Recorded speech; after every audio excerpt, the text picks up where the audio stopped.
Hey guys, today we're going to take a look at the highly anticipated CRBN TruFoams. This is what CRBN is calling their first Gen 4 paddle, and it's going to come in the same three familiar shapes we saw with their power lineup. They have the elongated 1X with a 5.5-inch handle. Mine came with a swing weight of 120 and a twist weight of 5.85. They have the standard shape 2X, which has a 5.25-inch handle. This has a swing weight of 111 and a twist weight of 6.72.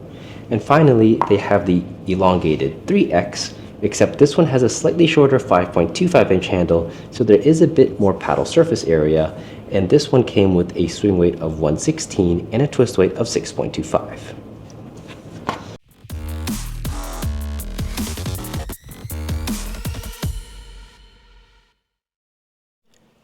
All three shapes have a 14mm core thickness and use a T700 raw carbon fiber surface like the Power series, but it also contains one extra layer of fiberglass for a bit more firepower. However, the biggest change and innovation of the TruFoam is that instead of the typical honeycomb polypropylene core that the majority of paddles use, CRBN has decided to make what they call the first Gen 4 paddle by creating a 100% foam core that is legal and approved for tournament play. Let's start by going over CRBN's reasons for making this change and what they see as the advantage of this switch. By going with a full foam core, CRBN hopes to solve the problems of polypropylene cores. After extended use, and even sometimes during the manufacturing process itself, these plastic cells eventually break down and cause core crushing, which leads to dead spots in the paddle or sometimes cause the paddle to have an inconsistent spike in power, where the paddle could fail testing. This leads us into another issue we commonly see with polypropylene paddles, and that's the concept of break-in periods. Many of these paddles play very differently from day 1 than they do on day 5 and beyond. Sometimes this is due to the core breaking down, but other times it could be from the glue loosening or softening in the core, which does cause the paddle face to provide a different feel on impact. CRBN's foam core is meant to solve these durability issues.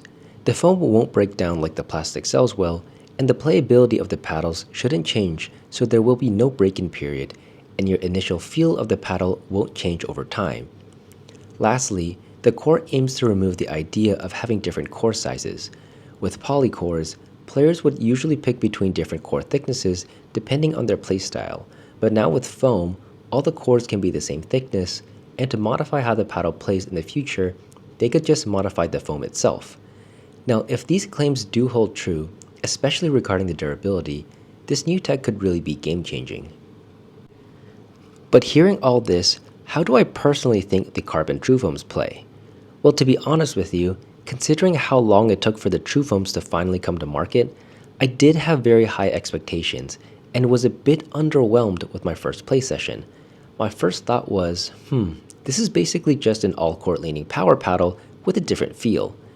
The overall firepower was a bit above a Gen 2 all-court style paddle, but they didn't have the drastic change that many of the Gen 3 style paddles have. However, the most unique feature was how unique the foam core felt. It wasn't a super plush feel like older Gen 1 and 1.5 paddles, but it did seem that the paddle would pocket the ball a bit more. After more play sessions, I started enjoying the TruFoams much more, because as I started hitting more drives, I found how much nicer I could shape the ball. Even on serve returns that came low and below the net, I was able to shape some crazy drives from the baseline that dipped low and gave trouble to my opponents as they reached the kitchen. The more I played with the TruFoams, the more I enjoyed the feel and how much I could shape the ball on other shots, such as drops and aggressive topspin dinks at the kitchen line. Now, spin isn't a metric I really track on this channel, as I've found many of the Gen 2 and Gen 3 paddles to all be in the same ballpark, but I will admit that the spin I could get from the TruFoams because of the shaping I could do was indeed very high, and a very attractive feature of the paddle, even after prolonged use. For the maneuverability, the paddle felt very good for all the shapes, with the 2X being the quickest and the 1X being the slowest. While the numbers for both swing weights and twist weights were similar to the 14mm versions of the original CRBN Power series, the TruFoams had noticeably better sweet spots and stabilities compared to the 14mm, and they actually rivaled that of the 16mm. I originally thought that I would need to add a good amount of perimeter weighting because of their thinner core thicknesses, but out of the box, these paddles already played very well. Out of the three, my favorite was the CRBN 3X version. The 1X was the most offensive-oriented and most aggressive, but also the least forgiving. The 2X is a great option for people who want the fastest option with the largest sweet spot, and the one that I think the majority of people will gravitate towards, while the 3X leans more towards being similar to the 1X, but with more forgiveness.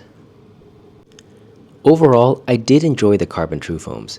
They were a paddle that did grow on me over time, but it's tough to say if I would say that they're worth the hype, because if we look strictly at how the paddle plays, at its core, the TruFoams are all court-leaning power paddles with a unique feel that provides some extra shaping capability.